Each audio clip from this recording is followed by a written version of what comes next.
Shalom, selamat pagi Amang, Inang, saudara-saudari yang dikasihi Tuhan Yesus Kristus. Apa kabar pagi ini? Semoga dalam keadaan sehat dan dipenuhi damai dan sukacita yang daripada Tuhan.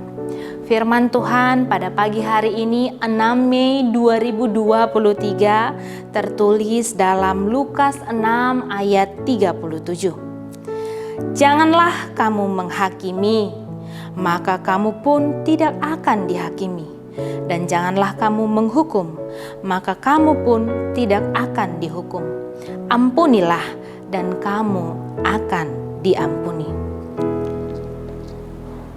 Janganlah kamu menghakimi, maka kamu pun tidak akan dihakimi. Dan janganlah kamu menghukum, maka kamu pun tidak akan dihukum. Ampunilah dan kamu akan diampuni. Jemaat yang dikasihi Tuhan Yesus Kristus, masih ingatkah saudara tentang kisah cerita Alkitab yang menceritakan tentang perempuan yang kedapatan berzina lalu dibawa ke hadapan Yesus? Perempuan yang kedapatan berzina itu dibawa oleh orang Farisi dan ahli Taurat ke hadapan Yesus. Mereka datang untuk mencobai Yesus. Mereka mengatakan, kalau orang kedapatan berbuat zina, maka bukankah sebaiknya dia akan dilempari batu? Mereka mengajukan perkataan itu di hadapan Yesus. Lalu Yesus berkata kepada mereka. Yesus merespon apa yang mereka sampaikan. Yesus mengatakan, jika ada dari antara kalian merasa yang tidak berdosa, maka dialah yang lebih dahulu melempari perempuan yang kedapatan berzina ini. Pelajaran yang sangat berharga Yesus perlihatkan melalui kisah tentang perempuan berzina yang dibawa ke hadapan Yesus. Yesus bukannya membiarkan sebuah kesalahan. Yesus tidak membiarkan sebuah pelanggaran.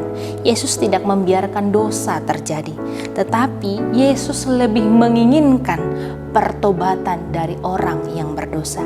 Yesus menginginkan perubahan dari orang yang telah melakukan kesalahan untuk menyadari kesalahannya sehingga ia dapat memiliki kehidupan yang baru, kehidupan yang lebih baik lagi. Oleh sebab itu Yesus berkata, pergilah dan perbaikilah, perbaharuilah hidupmu. Jemaat yang dikasihi Tuhan Yesus Kristus, dalam perjalanan kehidupan ini mungkin ada saja hal-hal yang kita lihat yang tidak sesuai dengan kehendak Tuhan.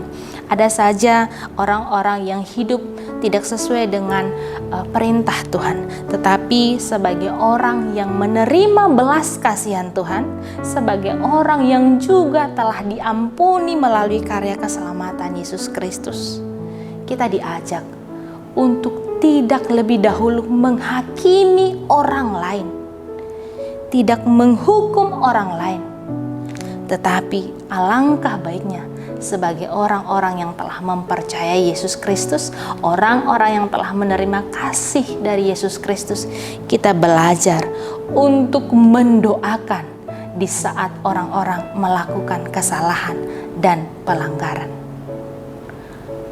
Mendoakan agar orang yang melakukan kesalahan dapat berubah, menyadari, dan memperbaharui dirinya. Ya, kita pasti semua menginginkan sesuatu menjadi lebih baik, bahkan menjadi terbaik.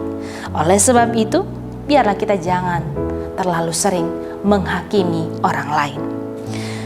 Dalam perjalanan kehidupan ini, kita juga harus ingat bahwa kita adalah orang-orang yang diampuni. Oleh sebab itu, sebagai lirik lagu yang pernah kita dengar, mengampuni lebih dulu. Mengampuni lebih dulu. Tuhan lebih dulu mengampuni kepadaku. Mengampuni lebih dulu. Biarlah melalui pertolongan yang daripada Tuhan, kita belajar untuk tidak menghakimi orang lain, tapi belajarlah untuk mengasihi orang lain. Belajarlah mengampuni kesalahan orang lain sebagaimana kita juga telah diampuni kesalahannya. Kiranya kasih dan pertolongan Tuhan memampukan kita menyatakan kasih Tuhan terhadap orang-orang di sekitar kita. Amin. Kita berdoa.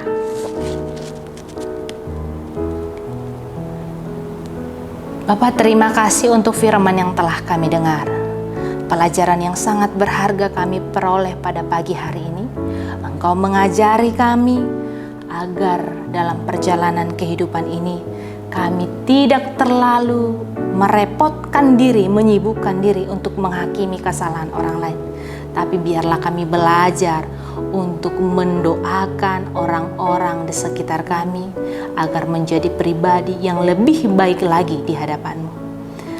Ajarilah kami Tuhan untuk mengampuni orang-orang yang menyakiti kami.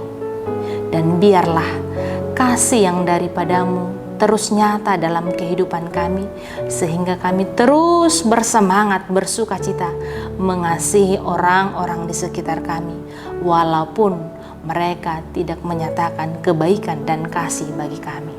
Terima kasih Bapa yang baik, biarlah Engkau menjadi pedoman dalam kehidupan kami.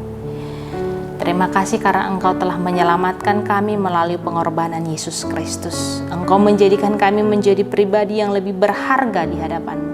Oleh sebab itu, ajarilah kami untuk terus bersyukur di hadapan-Mu dan melakukan perbuatan baik sebagai bukti orang-orang yang telah menerima karya keselamatan Yesus Kristus. Sepanjang satu hari ini ada banyak kegiatan yang akan kami lakukan. Biarlah tuntunan penyertaan Tuhan yang terus kami rasakan dan kami andalkan dalam kehidupan kami. Jika ada jemaat yang pada saat ini sedang mengalami pergumulan, Tuhan tolong mampukan agar dapat mampu dan kuat bahkan dimenangkan melalui situasi sulit dalam kehidupan mereka. Terima kasih Bapa untuk setiap berkat-Mu. Di dalam Yesus Kristus kami sudah berdoa. Amin. Anugerah dari Tuhan kita Yesus Kristus, kasih setia Allah Bapa dan persekutuan Roh Kudus kiranya menyertai saudara sekalian. Amin.